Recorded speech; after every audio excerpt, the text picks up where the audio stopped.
De l'argent pour la retraite, est-ce qu'il y en a, est-ce qu'il n'y en a pas? Eh bien, ça, c'est une question qu'on va se poser. Et on va le faire en 3 points. D'abord en montrant qu'il n'y a pas d'urgence budgétaire, ça c'est un mensonge du gouvernement qui est assez clair. Deuxième point, qu'à court terme, si de l'argent il en fallait, on en aurait, simplement. Et troisième point, à long terme, on a, nous, à la CGT, un ensemble de propositions que je vais détailler dans cette vidéo. Sur l'urgence budgétaire, ce qui est intéressant, c'est qu'Emmanuel Macron lui-même rappelait en 2017 qu'il n'y avait pas d'urgence budgétaire. Et que s'il voulait faire sa réforme des retraites, ce n'était pas pour des raisons budgétaires. Que dit le Conseil d'orientation des retraites?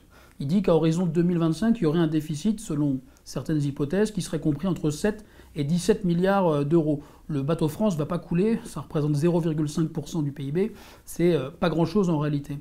Ensuite, l'autre élément, c'est que pour prévenir cette éventualité d'un déficit, on avait mis en place des réserves. On a mis en place en 2001 le fonds de réserve des retraites, qui est à peu près de l'ordre de 30 milliards aujourd'hui, parce qu'on savait justement qu'il y aurait moins d'actifs et plus de retraités du fait du départ à la retraite des baby-boomers. Si on regarde en plus le système de retraite de manière générale, on constate en réalité qu'il y a à peu près 150 milliards de réserves, tout compris. Donc à court terme, il n'y a absolument pas d'urgence budgétaire.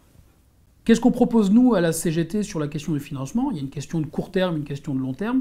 À court terme, en fait, on se rend compte déjà qu'en 2024, on aura remboursé ce qu'on appelle la dette sociale et qu'on aura 15 milliards par an de marge de manœuvre supplémentaire. Donc déjà, le déficit serait de fait comblé à ce niveau-là. L'autre élément, et là c'est plutôt du long terme, nous on réfléchit à des solutions depuis un moment à la CGT, qui vont à l'encontre du projet gouvernemental et qui consistent en fait en 3 points. Le premier, c'est la question de l'emploi. La question des retraites, c'est d'abord une question d'emploi. En fonction du nombre d'actifs, vous avez un certain nombre de cotisations. Donc lutter contre le chômage, c'est aussi permettre d'avoir de meilleures retraites.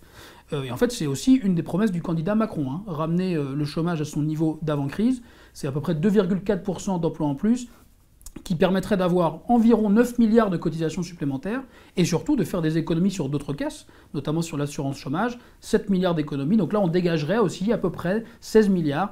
Donc il y a des éléments de ce point de vue-là. L'autre élément, c'est la question des salaires, qui n'est jamais posée par le gouvernement. Ce qu'on constate d'un point de vue économique, c'est que 1% d'augmentation de la masse salariale, ça correspondrait grosso modo à 3,6 milliards de cotisations supplémentaires. Là aussi, c'est une manière de stabiliser sur le long terme le système des retraites. Et puis, ce que permet aussi l'augmentation des salaires, c'est d'augmenter progressivement et doucement le taux de cotisation pour pérenniser sur le très long terme jusqu'en 2050 et au-delà le système de retraite à peu près 0,2 et 0,4 points par an, c'est 1,60 € par mois. Un ticket de métro, je pense que les salariés sont prêts à consentir cet effort, non seulement parce qu'en plus ce ne sera pas un effort. Puisqu'on augmente les salaires, si vous voulez, le salaire brut également augmente, et on peut augmenter les cotisations sans diminuer le salaire net. Tout le monde serait gagnant, sauf le capital. La bataille contre les retraites, c'est aussi une bataille capital-travail. Je crois que là-dessus, on a un ensemble de propositions qui sont clairement pas celles du gouvernement.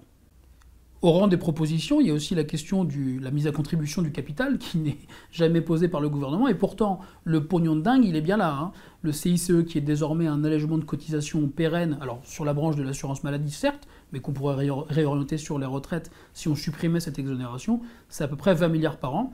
Voilà des sources de financement auxquelles, bizarrement, le gouvernement semble ne pas penser. Et donc, en conclusion, de l'argent pour nos retraites, il y en a déjà dans les caisses. Des solutions, nous, on en a aussi. On défend un projet de société qui est clairement pas celui du gouvernement. Ce vers quoi va nous entraîner le gouvernement d'Édouard Philippe, c'est clairement une dose de capitalisation par le haut pour les très hauts revenus. Nous, à la CGT, on est attaché au système de retraite par répartition. On est pour son amélioration et pour ça, on a un ensemble de propositions. On aimerait bien que le gouvernement les écoute, mais malheureusement, le choix de société qui est celui du gouvernement n'est pas le nôtre. On est sur ce terrain-là, comme sur d'autres, pas écouté, mais les propositions et le pragmatisme, il est de notre côté. La défense du système de retraite, il est de notre côté. Ceux qui sont en train de le détruire, c'est le gouvernement. La bataille doit continuer à être menée sur ce terrain comme sur d'autres.